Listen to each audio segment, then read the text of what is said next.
We live in the foothills between Denver and Colorado Springs. Well, not exactly in the foothills. 20 miles deep into the mountains. The nearest building to our house is 3 miles as the crow flies and about 12 miles by road. Look up the word remote in the dictionary and you will see a photo of our cabin. I don't know why all the houses in the mountains are called huts. This is a house, and a big one at that. Part of living this way is that you are much closer to nature. We walk along the trails and collect edible mushrooms, nuts, and berries as we walk. We means me, Landon, and Cheryl. She is my wife of 12 years. I'm proud to be this crazy amateur mushroom picker. I cook at our house and use almost everything I can find while walking in nature. The reason I walked alone today was to blow off some steam and think. My mind is a mess right now. I do not know what to do. Last night we had a conversation. Honey, we need to talk. I noticed a rare and deadly mushroom near a lingonberry bush. If it is what I think it is called destroying angel and is extremely toxic. Less than 30 grams can destroy the liver and negatively affect the kidneys. What makes it especially dangerous is that its early symptoms can easily be confused with diarrhea. If you do not treat even for 2 days, you will not recover and will die a very painful death. Unfortunately, people simply do not associate diarrhea with mushroom poisoning, and by the time they seek treatment, it is already too late. The destroying angel mushroom is pure white in color with a smooth stem and cap. It has a ring-shaped membrane near the top of the stalk and is slightly convex at the bottom of it. I spotted 3 of them, and each one was like a textbook example. I hurried home, found some latex gloves, and returned to collect the deadly beasts, which I placed in a small refrigerator. When we were okay, Cheryl harped on about loyalty and how her father had crippled her growing up. Her mother divorced him and turned the children against their father. My uncle divorced his wife, and it was as close to what Cheryl went through. Regardless, the thought of ever sharing Cheryl, intentionally or otherwise, disgusted me. We both made it clear to each other that infidelity is a relationship killer. While we were going on dates, we agreed that our sexual past was a thing of the past. Cheryl was too gifted in the art of pleasing me. I, although I was not a virgin, completely neglected, learning how to please a woman. I'm a much better person now, or at least that's what Cheryl made me believe. Cheryl is beautiful and slim. As soon as she graduated from school, she starred in a television commercial. But that was where her acting career ended. She is currently a project manager for an information systems and computer skills training company. She is quite active in the women in government movement. I'm just a corporate accountant. Boring, but pays quite well. From the very beginning, I was Mr. Geek. I knew deep down that if I had $1 for every woman who thought I was too crazy to date, sooner or later, they would all want to date me. I watched from the side how ladies strive for money. Luckily, Cheryl saw potential in me, and we are now enjoying our life together. There is more and more talk about having children. Darling, we need to talk. The inside of my skull kept pounding. As your life flashes before your eyes, you are overcome with unbearable sadness. Fortunately, things may not turn out so bad from then on. I sat down on one of the chairs at the kitchen counter. Cheryl had no tears and didn't even look like she was crying. Determination is the word I would use to describe her face. I'm already sitting. Come on. I know. We never talked about our sex life before we met. We agreed that all this was a thing of the past. I'm ashamed to admit that I wasn't just a good girl. When I was trying to start my acting career, I had to sleep with some of them in order to get into the TV commercials I was in. And why should I find out about this now? One of the agents with whom I had sex is trying to blackmail me. Not that she hadn't already caught my attention, but I sat up straight. How is he trying to blackmail you? I answered a call on my mobile phone from a number that was supposedly my mother's. The caller ID said it was her. It was only after I hung up that I realized it wasn't actually my mother's number. Anyway, this guy said he had a video of me ready to share. He knew what this mole on my inner thigh looked like. Not many people know about this, Landon, So he says that if I treat him very well, once a month, he will not distribute this video. I was afraid of what was going to happen.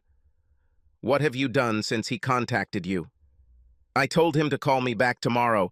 I just spoke to him on the phone. What have I done? I am doing it now. I'm telling you. My heart was pounding in my chest. Inside, I was repeating, yes, yes, yes. Come here. We kissed and hugged. Did you know this was being recorded? I never had a clue. I don't know what kind of agent this could be. Should I contact the police? Wait. I suspect that if things don't go according to his plan, a video might emerge. Is there anything in this video that I don't approve of?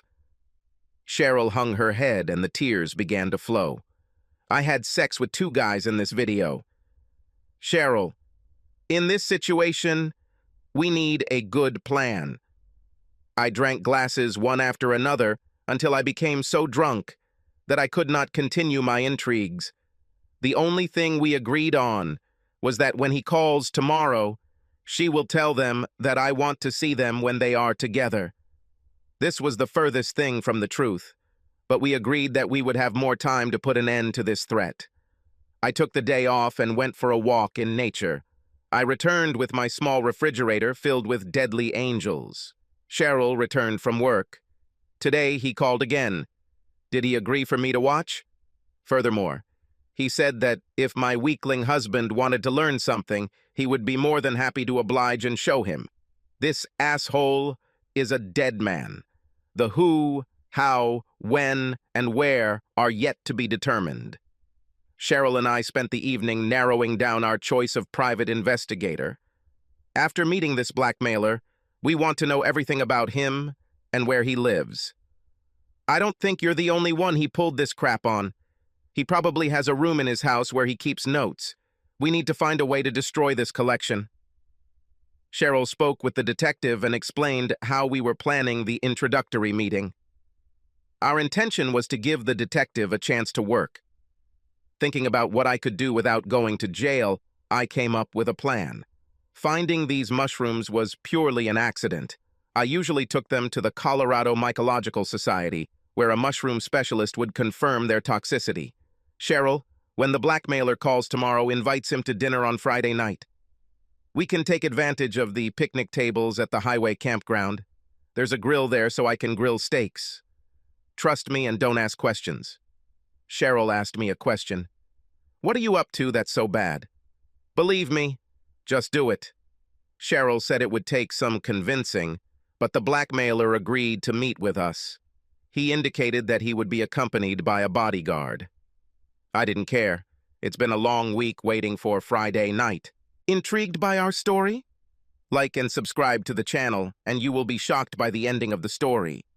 The detective was planning to use a drone to record cars heading towards the campsite. Once our blackmailer is isolated, he will follow them after they leave. Cheryl and I were waiting at the grill when a pickup truck pulled up. When we arrived, I started burning charcoal and it turned bright red. Some muscular carbon-based life form climbed out from the driver's side and stopped by the pickup. He pulled back his jacket to reveal a holstered pistol. A typical guy appeared on the passenger side. His sleek hair was pulled back into a ponytail that hung just below his collar. A goatee, an earring in one ear, a bulky watch, and gold chains completed his elegant look. Cheryl whispered, "This is Orlando." "Nice to see you again, Cheryl." His words were met with cold glances from both of us. "Take a seat. Can I get you a beer? How do you like your steak?" "Beer sounds good. Make mine medium rare with rare." "What are you doing now, Cheryl?" "Nothing interesting for you," she said, placing the jar in front of Orlando. "I chose this picnic table because of the little porcini mushrooms growing nearby. Would you like some mushrooms for your steak and salad? I see some mushrooms right next to your foot. Pull them out of the ground and give them to me." Orlando and Cheryl both gave me that "what the hell." Look, but Orlando leaned down and ripped off 5 of them. I bit off the head of one of them. Damn, these will do. I had great difficulty chewing and swallowing mushrooms as I pulled salad dressings and steaks out of the refrigerators. I put on latex gloves and diced 2 deadly angels. The third I put back in the bag along with most of Orlando's collected ones. Cooking does not reduce the toxicity of mushrooms. I grilled some angelfish for his steak. I mixed the rest into a salad intended for Orlando. I counted. Orlando got 4 ounces of mushrooms. I added a ton of salad dressing and steak sauce. After adding some crescent rolls, I served dinner. I whispered to Cheryl, "Don't eat anything from his plate." Orlando enjoyed our hospitality. "I thought you should come see me tonight, Cheryl." "Will not work. I will never go anywhere where you can videotape me again." "Nice try, asshole." "Well, then let's go to your place. My friend will have to watch too. You don't mind, do you?" I jumped up. "We're not going anywhere tonight. We're here to figure out when and where it's convenient for all of us." "Fine. Let's meet at one of those motels I saw along the highway. Why not tonight?" Cheryl replied. "Because I said so." I added, "I still need some time to get used to this idea. Let's meet there next Friday. I'll take the number myself." Cheryl gave me the "I'm going to kill you" look. Orlando used his bread to mop up any remaining juices for the steak. Damn, those mushrooms were good. He looked back and saw another bunch of mushrooms by the adjacent picnic bench. He picked them up on the way back to his truck. "See you next Friday." "If you refuse, you won't like the consequences, Cheryl. See you, weakling."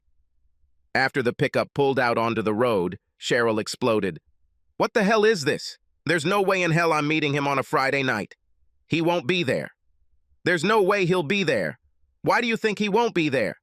I figured you agreed to trust me. No questions asked." I shouldn't know, should I? I just smiled at her.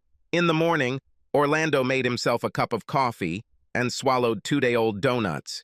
He had spent the entire morning going through his collection of adult videos and trying to use social media to track down where some of those dumb bitches had gone. It was midday when the first attack of diarrhea occurred. The next one happened at 3 o'clock in the afternoon, and by 5 in the evening, the pain became unbearable. The abdominal cramps were severe. On Sunday morning, his room stank. He had a headache. His stomach was still uneasy. He rinsed off in the shower. Orlando ordered pizza for lunch, but an hour after eating it, his stomach was so tight he considered going to the emergency room. The screwdrivers he absorbed kept him out of his misery until about 10 o'clock in the evening. He was running out of clean clothes. Leaning against the shower wall, he again considered going to the emergency room. Monday morning found Orlando in the fetal position on the floor in front of the bedroom bathroom. He was too weak to stand on his feet. When he tried to use his mobile phone, it slipped from his hands and slid under the bed. He couldn't get it. His cleaner found him unconscious Tuesday afternoon and called 911. The detective Cheryl hired was able to uncover a lot of information about Orlando, including where he lived. I kept checking nearby hospitals until I found Orlando. It was Tuesday evening. By Wednesday night, Orlando's house and its contents were reduced to a pile of ash. Arson was suspected. 6 empty 5-gallon cans were a pretty good clue. A very nervous Cheryl just asked me, "Landon, today is Friday. What's wrong with Orlando?" "I told you he wouldn't be there. We can have a good lunch here." "What about his threat?" "Do not pay attention." Cheryl was just about to say something else when the doorbell rang. "Mr. Nelson?" Looking at his badge, behind his folded lapel so I could see, I said, "It's me. How can I help you, detective?" "We have reason to believe that Orlando Pierce ingested a poisonous mushroom. He said he collected a few when he met you at lunch a week ago. He picked a few mushrooms himself. I think I still have a few of them since we didn't use them all. Come in while I collect them." I found a refrigerator in the garage and gave it to the detective. "Hold it. How's Orlando?" "On life support. I doubt he'll make it to the weekend." Cheryl's eyes sparkled. "Let me know what else we can do to help, detective." "Have a good evening, guys." Cheryl watched until the detective's car disappeared from the mountain. "I do not want to know." "I don't want to know." That's what I heard when a naked Cheryl appeared before my eyes. For 3 hours, we made love. On Monday morning, when I asked what room Orlando was in, I was told he was no longer a patient. This idiot turned out to be weak. We heard back from the detective and the Colorado Mycological Society. Can you believe it, Cheryl? One of these mushrooms turned out to be the deadly angel. He killed Orlando. How lucky are we that we didn't eat any of them like Orlando? The detective also said someone set Orlando's house on fire while he was in the hospital. Let's talk about Orlando's series of failures. Cheryl didn't buy it. It was sweet to hear her repeat quietly, "I don't want to know anything." Please like and subscribe to the channel and you will never be cheated on.